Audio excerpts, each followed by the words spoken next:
हरियाणा विधानसभा चुनाव में इस बार सत्ता की लड़ाई बेहद दिलचस्प हो गई है।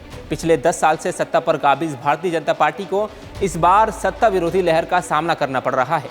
इसी लहर को तोड़ने के लिए पीएम मोदी कुरुक्षेत्र पहुंचे और रैली कर चुनावी अभियान की शुरुआत की। देखो देखो कौन आया।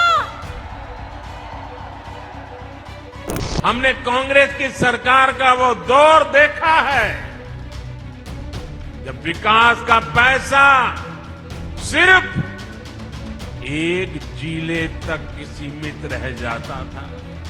बीजेपी के पास अब सिर्फ 20 दिन का समय है, जिसमें उसे मतदाताओं को अपने पक्ष में करने और नाराज वोटरों को मनाने की कोशिश करनी होगी। पीएम मोदी की कुरुक्षेत्र में हुई रैली से राज्य में बीजेपी के चुनावी अभियान का औपचारिक आगाज भी हो गया है। बात करें बीते लोकसभा चुनाव की, तो पीएम मोदी ने लोकसभा चुनाव में अंबाला और सोनीपत में जनसभाओं के जरिए हरियाणा की 5 लोकसभा क्षेत्र को साधने की कोशिश की थी, जिसमें अंबाला, कुरुक्षेत्र, करनाल, सोनीपत और रोहतक लोकसभा सीटें शामिल थी।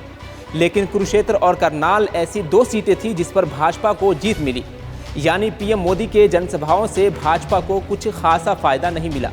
जिस तरह बीजेपी को 2019 के लोकसभा चुनाव में प्रदेश की सभी 10 लोकसभा सीटों पर जीत दर्ज की थी, वो अब 2024 के लोकसभा चुनाव में देखने को नहीं मिली।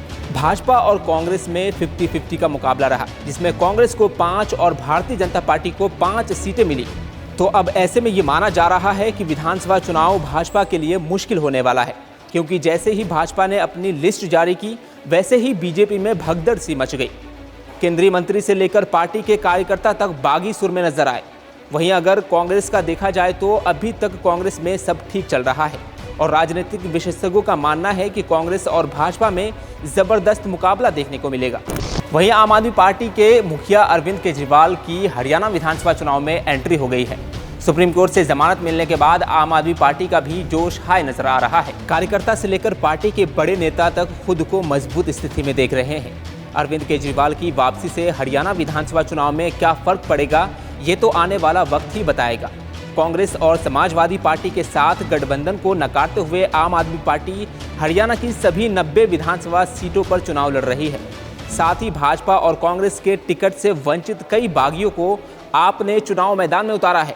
इसके साथ ही हरियाणा की सीमा से लगे दिल्ली और पंजाब में आपकी सरकार है। केजरीवाल खुद हरियाणा से आते हैं। पिछले चुनावों में हरियाणा में आपका प्रदर्शन भी सुधरा है। राष्ट्रीय पार्टी बन चुकी आपको इन सब सियासी वजहों से हरियाणा विधानसभा चुनाव में बेहतर करने की उम्मीदें हैं। लेकिन आपको बता दें कि आज पीएम मोदी कुरुक्षेत्र पहुंचे और जनसभा को संबोधित करते हुए कांग्रेस पर जमकर तीखा जुबानी हमला किया। पीएम मोदी ने कहा, पहले की कांग्रेस सरकार में बिना खर्ची और पर्ची के बगैर नौकरी नहीं दी जाती थी। हरियाणा में बीजेपी सरकार आते ही युवाओं को खर्ची और पर्ची के बगैर ईमानदारी से नौकरी दी गई। पीएम मोदी ने आगे कहा, पहले जब हरियाणा में कांग्रेस की सरकार थी तब दलितों पर खूब अत्याचार किए गए। कांग्रेस में आज जिस तरह की राजनीति चल रही है उसे पूरा दलित समाज देख रहा है।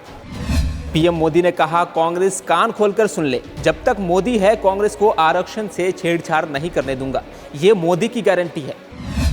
पीएम मोदी ने कहा, तीसरी बार भाजपा सरकार बनाने का निवेदन करने आया हूं। दिल्ली में तीसरी बार मुझे सरकार में बैठाया। हरियाणा का उत्साह देखकर मेरा अनुभव कह रहा है कि तीसरी बार फिर हरियाणा में हमारी सरकार बनेगी। पीएम मोदी इस रैली के साथ हरियाणा में चुनाव प्रचार की शुरुआत करने जा रहे हैं। राज्य में 3 अक्टूबर को चुनाव प्रचार समाप्त हो जाएगा। ऐसे में मोटा मोटी मोदी को हरियाणा की 10 साल की सत्ता विरोधी लहर से निपटने के लिए सिर्फ और सिर्फ 20 दिनों का समय मिला है। पीएम मोदी की रैली इसलिए भी अहम है क्योंकि कुरुक्षेत्र में पार्टी को मजबूत पकड़ बनाए रखने की जरूरत है। लेकिन इस बीच बड़ा सवाल ये उठ रहा है कि क्या चुनाव प्रचार के लिए बचे केवल 20 दिनों में पीएम मोदी हरियाणा में पार्टी को लगातार तीसरी बार सत्ता पर काबिज करा पाएंगे। देश दुनिया की हर खबर सबसे पहले देखने के लिए फॉलो करें Dainik Savera TV, YouTube, Facebook, Instagram, X और व्हाट्सएप चैनल पर।